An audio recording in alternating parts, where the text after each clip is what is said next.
podcast Santos no Ar, por Cláudia Duarte. Apoio Prefeitura de Santos.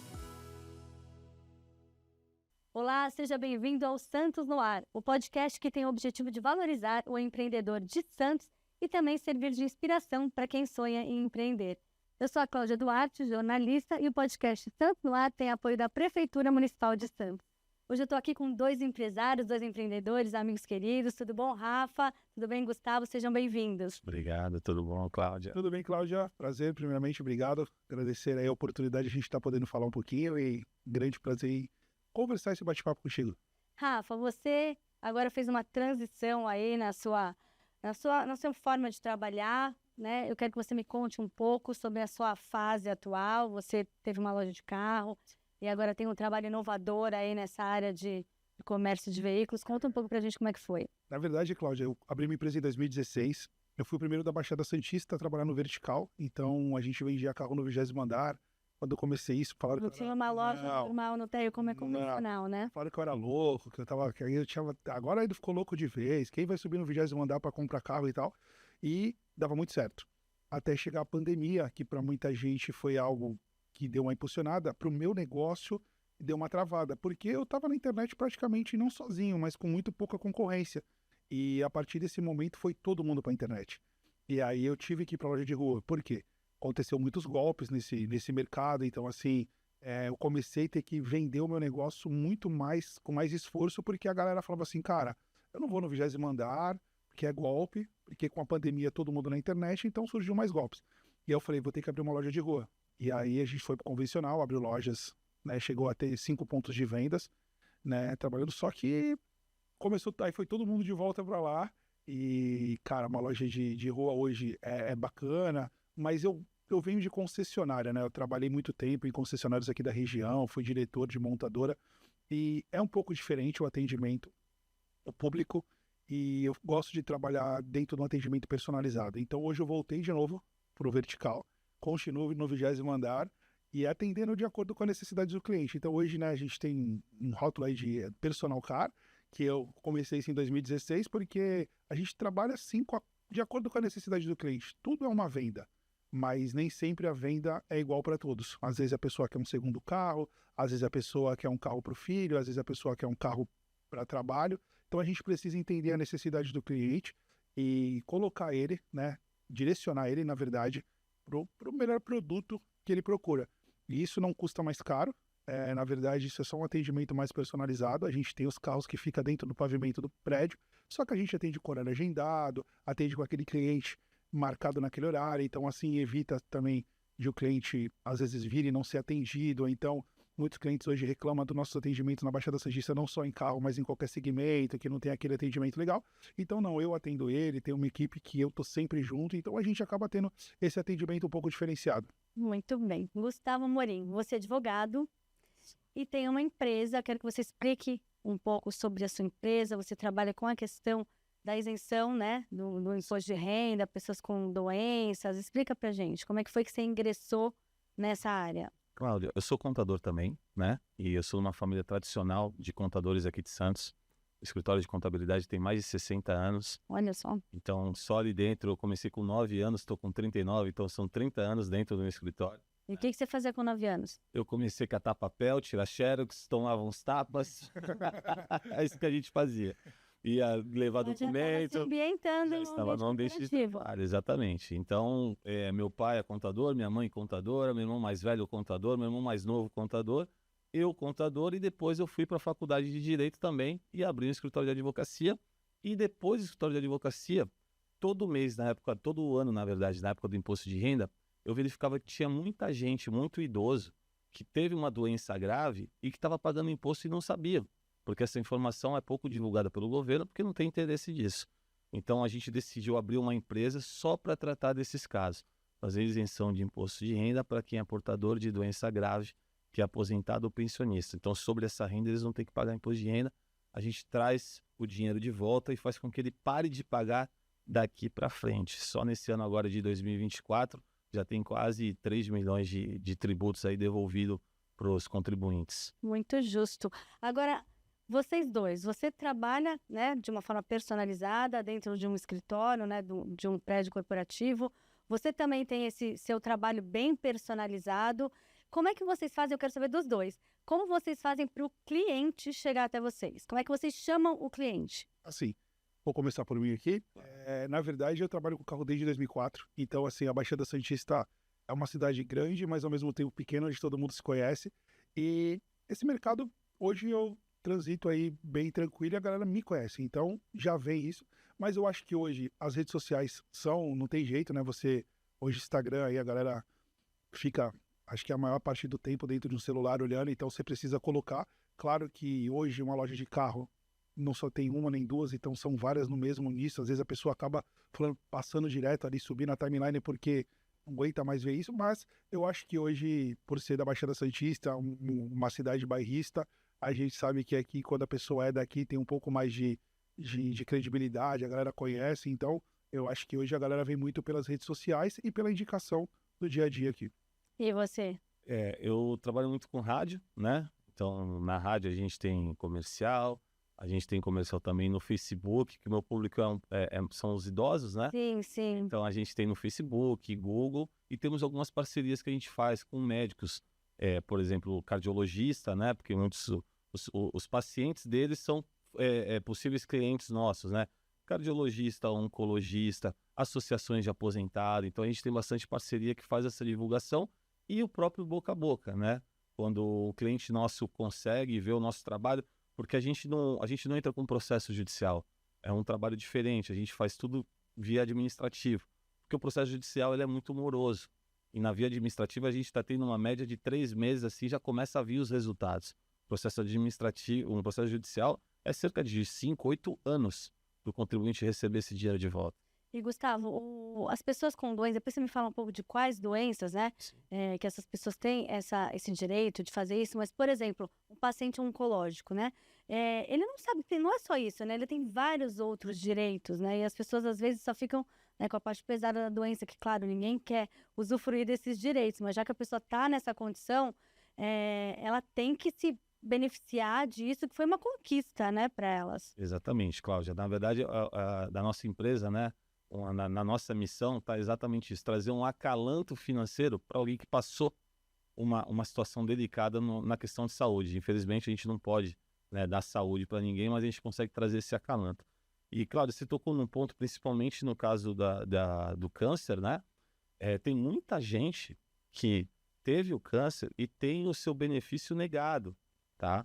Por quê? Porque a partir do momento, por exemplo, que ela teve câncer há muitos anos atrás e não teve a recidiva, erroneamente os órgãos públicos vêm negando isso para os contribuintes, mas na verdade ele continua tendo direito. Então, fora a desinformação, cerca de 60% dos nossos clientes tentaram fazer a isenção e não conseguiram.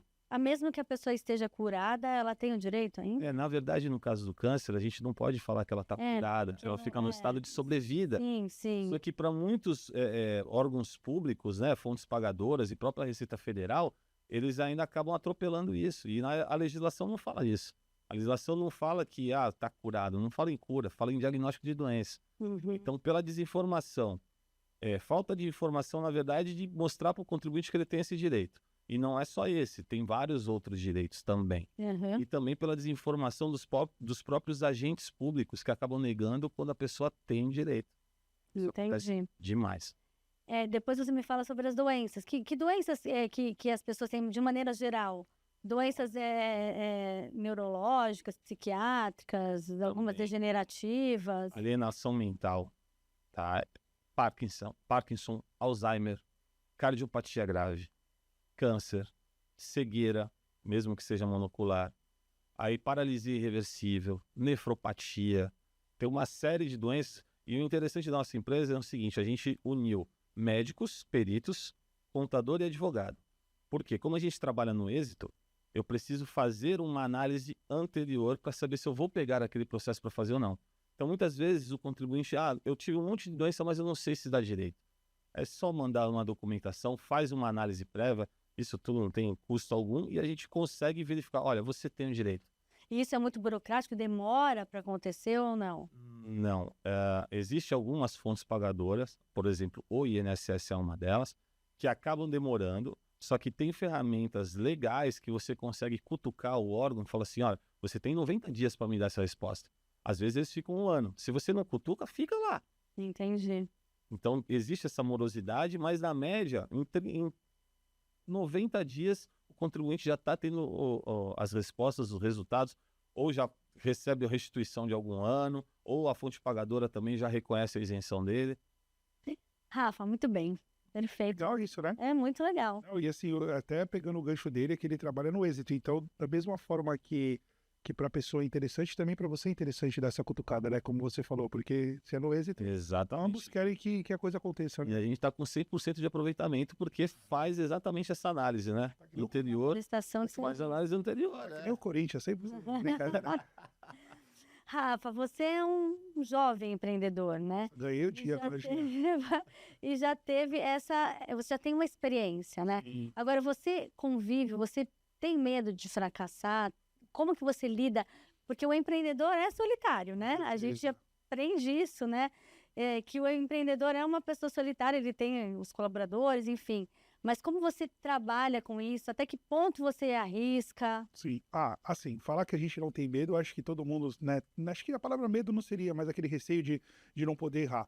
Mas zero. Assim, se for analisar, acho que tem muita gente que consegue chegar no êxito, né? Como o Gustavo usando a palavra aqui. E eu acho que você depende de você, né? Eu acho que fazer as coisas certas, trabalhar da forma como você gostaria. E eu acho que empreender é isso. Como você diz, é solitário, mas se você também ficar com medo e não arriscar, Sim. é preferível que você não empreenda, porque precisa ser um pouquinho audacioso, né? Você não consegue ser 100%, tipo, vou viver aqui paradinho, você não vai chegar onde você quer. Então, assim, a minha empresa, quando eu comecei, eu já vendi franquias da minha empresa, já fiz franquias da minha empresa, a gente chegou a vender franquia no Brasil, aí começou a não dar certo. Então, eu acho que o empreender é isso, é você estar sempre tentando inovar, trazendo coisas... Coragem, responsabilidade. Muita responsabilidade. Inovando, porque hoje, a cada dia, nasce uma ideia nova, então você precisa ter, né, validar essa tua ideia, mas eu acho que tem que arriscar para quem está começando. Eu acho que, assim, eu começo... E, assim, desde 2016 eu empreendo, mas eu acho que eu empreendo desde sempre, porque meu pai foi empreendedor e tal, então acho que eu venho de uma família que gosta disso aí, tá no sangue nosso. Gustavo, você também é assim? A cada dia nasce uma ideia? Exatamente. Assim, eu sou contador, advogado, mas sou empresário também. E eu já quebrei, Cláudia. Já quebrei, já tomei uma porrada grande. Toda a história faz bem parte do sucedida negócio, é que a gente vê a pessoa já onde ela chegou e não sabe muitas vezes o caminho. Por isso que a gente tem o objetivo aqui de esmiuçar realmente a vida do empreendedor mesmo, porque senão às vezes a pessoa tem uma experiência, não dá tão certo, já quer desistir, e a gente quer justamente valorizar o empreendedor, né? Esse podcast tem esse objetivo e também inspirar, porque às vezes a pessoa tem, eu sei que é uma característica do empreendedor a coragem, mas é importante que ela veja exemplos, né? Que a pessoa que está começando, quem tem esse sonho, precisa de um empurrãozinho, veja bons exemplos e escute essas histórias tão bacanas de vocês, né? Eu vou te falar que eu aprendi muito. Quando eu tomei essa trombada, né? Eu fui empreender num outro negócio que era mais voltado para gamers, né? E eu tomei uma trombada ali violenta, mas ali foi por conta de uma empresa que não me entregou a obra, enfim. Mas eu também tive a minha parcela de erro e isso fez com que eu tivesse uma percepção futura muito boa. Aprendi bastante e o empresário é isso, né? A gente tem que ter uma motivação pessoal, não esperar de fora, né? Tem que vir de dentro do empresário. Caiu, levanta, continua amanhã, outro dia, vou fazer outra coisa que vai dar certo e bola pra frente. Graças a Deus, hoje eu tô bem, consegui pagar a dívida que gerou e hoje eu tô muito bem. Rafa, quais suas metas? Você tem metas? Você se visualiza em alguma condição?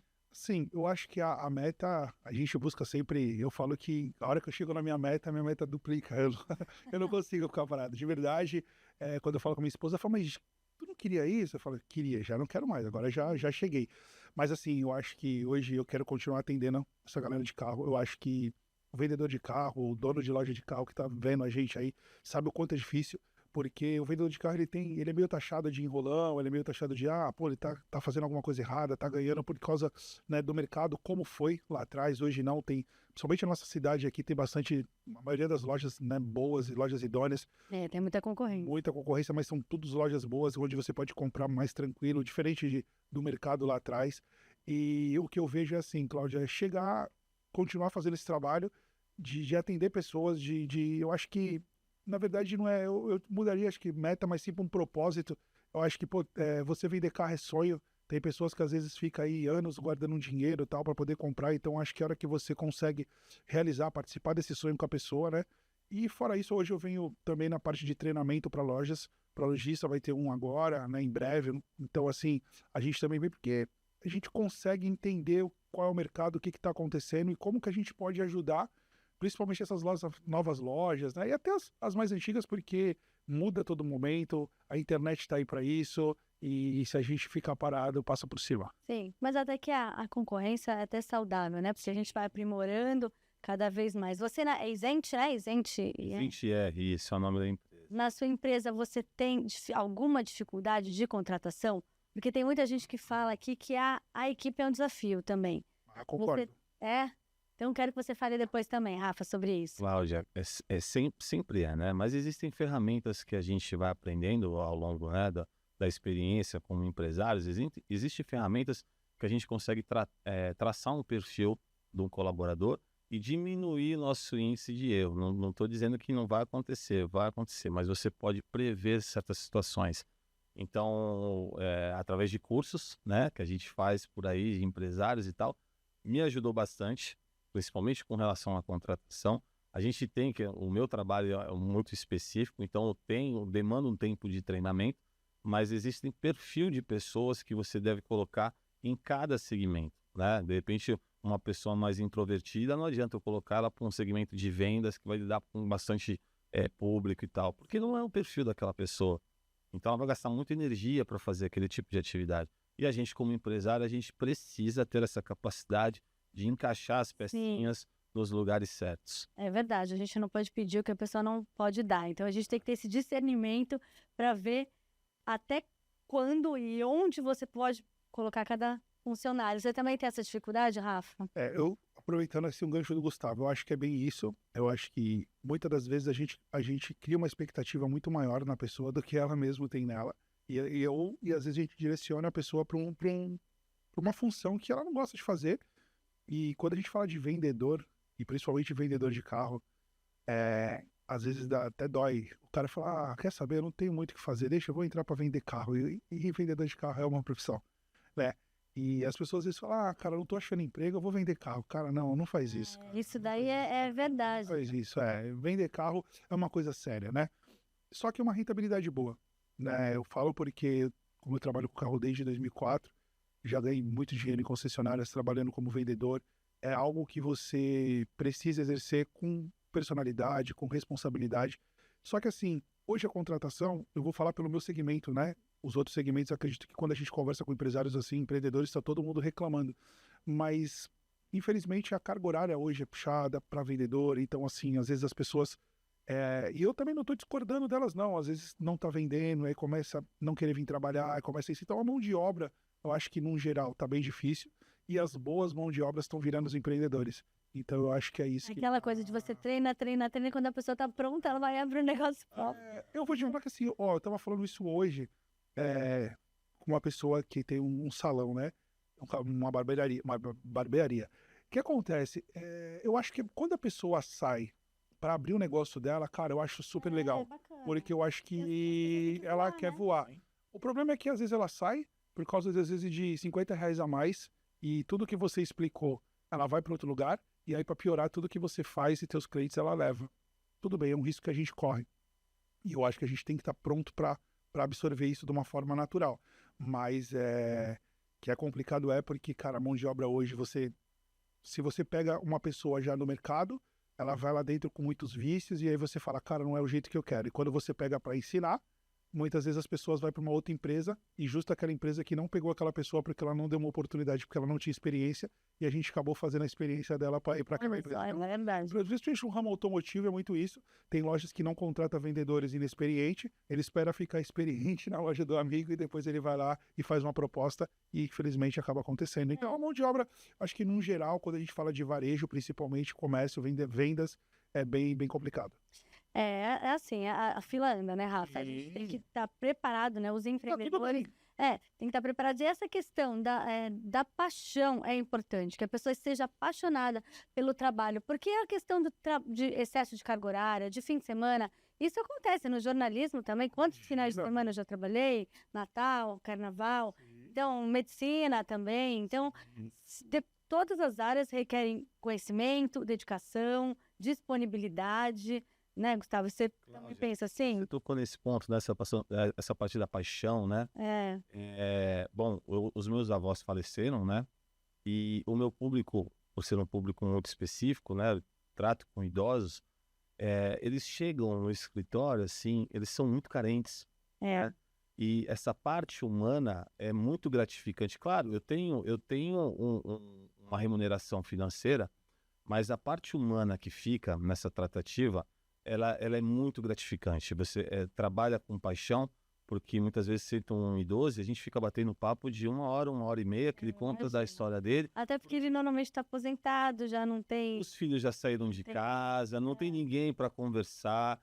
Tem idoso que chora. Só o fato de você ouvir o que a pessoa tem para falar... Você ganha amizade. É engraçado...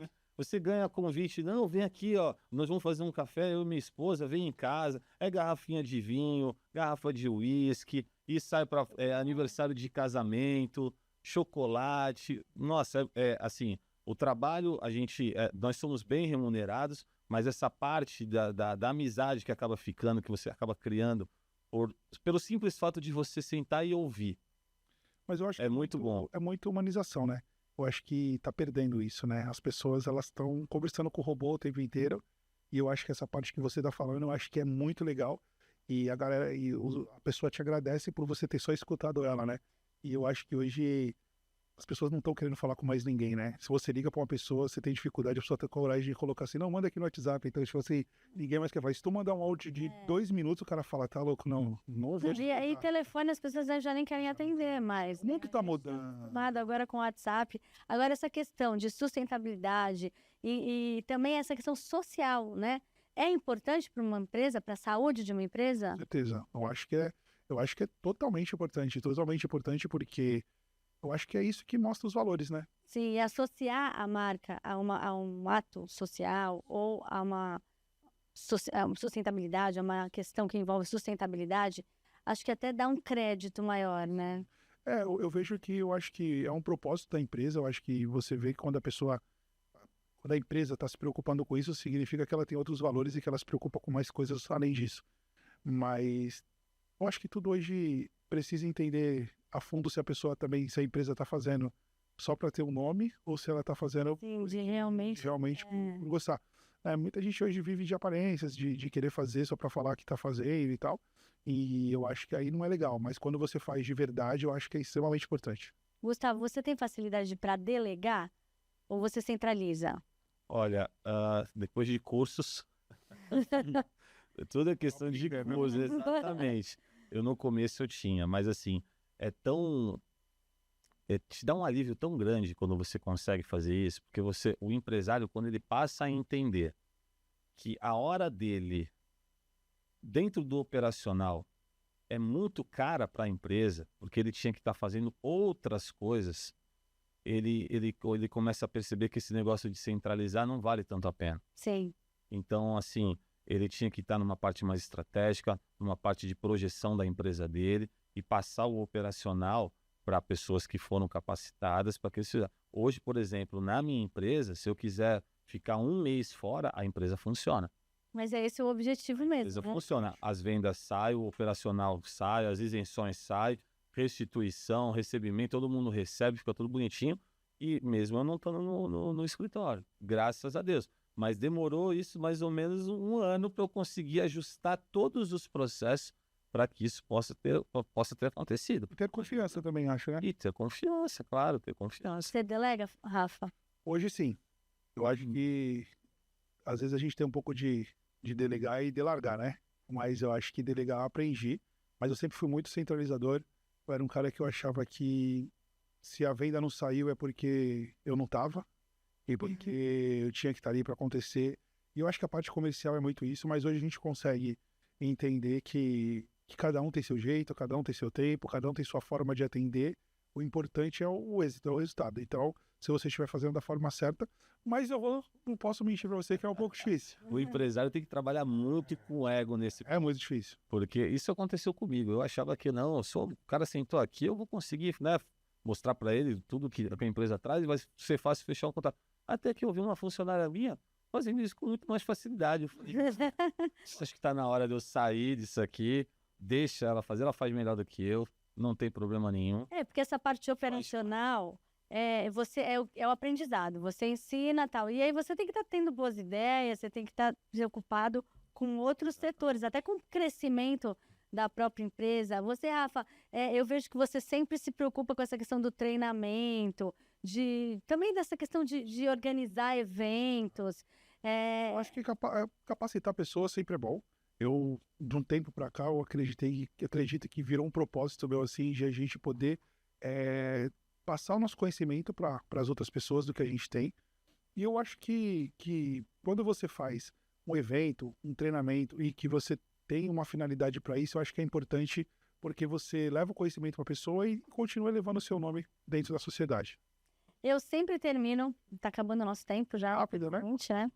Eu sempre termino pedindo para os empreendedores darem algumas dicas para quem está com vontade de empreender, para quem está começando a empreender. Então, começando pelo Rafa. Primeiro, não desista. Não desista.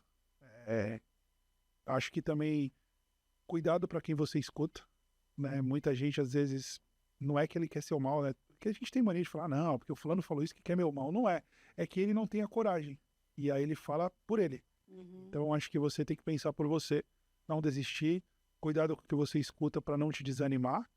E quando estiver difícil, continua que tá próximo. Tem aquela crítica construtiva e tem aquela crítica que mina, né? Então a gente tem que tomar cuidado para ir atrás das críticas que façam você crescer e não que minem a sua motivação, a sua força de trabalho. E às vezes, Cláudia, é só uma pessoa que naquela situação ele não faria. E também tá tudo bem. Imagina se todo mundo fosse empreendedor. Se todo mundo fosse médico, né? O que seria? Então, às vezes é só uma situação que naquele momento eu não faria. E às vezes, para a pessoa que já tem uma experiência, ela até consegue entender, escutar aquilo e deixar. Para a pessoa que está começando, às vezes pode ser uma baita pedra que vai travar ele. Então, acho que nesse início, pedir para o Papai do Céu iluminar, colocar o vigia, deixar ali, escutar o que vem do coração. E se você acha que está certo, é o que eu falo. Na dúvida, para. Porque quando a gente tem dúvida, a gente vai fazer uma coisa que a gente tem dúvida, fala, cara, se eu tenho dúvida, não estou 100%. Mas quando você não tem, tá com o pé e vambora. Muito bem. Cláudia, eu diria o seguinte, esteja cercado de bons consultores, né? Principalmente matérias que você não conhece. Então, por exemplo, no empreendedor, a parte contábil, né? A forma de tributação da sua empresa. E esteja preparado para, se tomar porrada, levantar rápido, porque o empreendedor não tem tempo de ficar chorando. Então tem que levantar rápido, essa porrada vem e vai acontecer e é normal, é do jogo. E se preocupe com a venda, principalmente no início da empresa. Toda empresa, quer ser empreendedor agora, vai iniciar agora, se preocupa, foca grande parte da sua energia com a sua estrutura de venda. Porque depois, com o dinheiro entrando, você consegue acertando as coisas. Agora, se o dinheiro não entra, geralmente as empresas morrem em 2 anos, né? Tem uma estatística, né, do Sebrae. Geralmente, em 2 anos, a empresa morre. Mas eu vou te falar. Então, se você não se preocupar com o primeiro ano de venda, venda, se preocupa com isso. Quando eu fui abrir, só pegando o gancho, quando eu fui abrir minha empresa em 2016, eu fui no Sebrae, o cara falou, em 3 meses, 80% das empresas quebram. Eu saí de lá e falei, meu Deus do céu, cara. Então, É uma responsabilidade. Mas, enfim, agradeço, parabenizo vocês pela trajetória, agradeço a presença e eu quero convidar todos para assistirem novos episódios todos os domingos no site da Tribuna, no Spotify e também no YouTube. O podcast Santos no Ar tem apoio da Prefeitura Municipal de Santos. Agradeço a audiência e até mais. Podcast Santos no Ar, por Cláudia Duarte. Apoio Prefeitura de Santos.